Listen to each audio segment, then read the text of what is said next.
Chris, for every transaction that you record in your accounting system, you need to post that transaction to the general ledger. What is a general ledger? A general ledger is a book. Well, historically, it was a book. Now it's typically an accounting program on the computer. But the general ledger historically was a book that had one page for each account in the chart of accounts. And the chart of accounts we like to keep organized in numerical order so that we can easily find the page that we want to go to when we need to record our entry. So we have a numbering system that we use for chart of accounts. For instance, all asset accounts begin with the number 1. All liability accounts begin with the number 2. All equity accounts begin with the number 3. Revenue, 4. Cost of goods sold, 5. Expenses, 6. Other income might start with 8. And other expenses might start with 9. And so you would create these accounts, and sometimes alphabetically, but the important point is to keep all of the accounts in numerical order so that you can find them easily.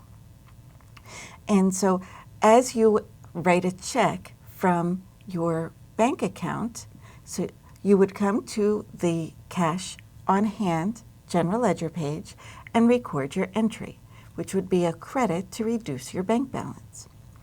And at the same time, you would go to the expense account, say perhaps supplies expense, and record the debit. So the debit would increase the expense, the credit would decrease the bank account.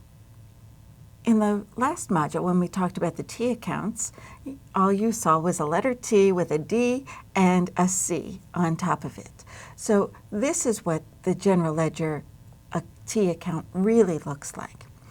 We have the account number in the upper left-hand corner with the name of the account, and we have a column for the balance because we always want to keep a running balance of what is in each account. Down the left, you might put the date of the transaction, and you would put the amount of the transaction in the proper debit or credit column, and then adjust the balance accordingly. And you would do this for each account in the general ledger. So we have account 101 for cash, account 110 for accounts receivable, account 125 for our supplies inventory, merchandise inventory, accounts 200 for accounts payable. Remember, accounts payable is a liability. Account 410 for revenue.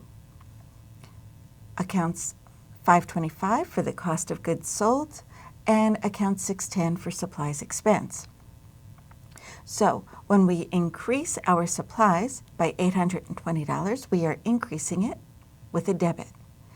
And then we are decreasing our supplies inventory, take the item off the shelf, out of inventory, decrease inventory, and then place it into expense.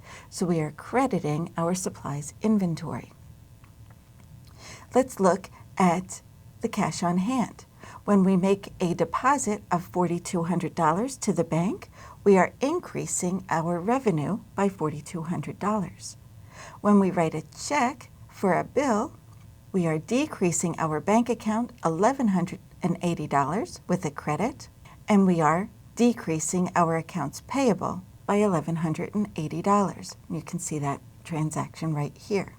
So for every transaction, there are two sides to that transaction. Something is getting increased and something is getting decreased. Sometimes both things are getting increased, both things are getting decreased, but there's always a debit and always a credit. Now, the important part is to make sure that you have the correct numbering system for your company. Not all companies use the same numbering system. This company has a 3-digit account number. Some companies use 4-digit account numbers or 5. I've seen some companies that have 3 digits dash 2 digits dash 3 digits. So if there's departmental accounting, then you might have the 2 figures in the center indicate the department. And maybe the third set of numbers might indicate a location.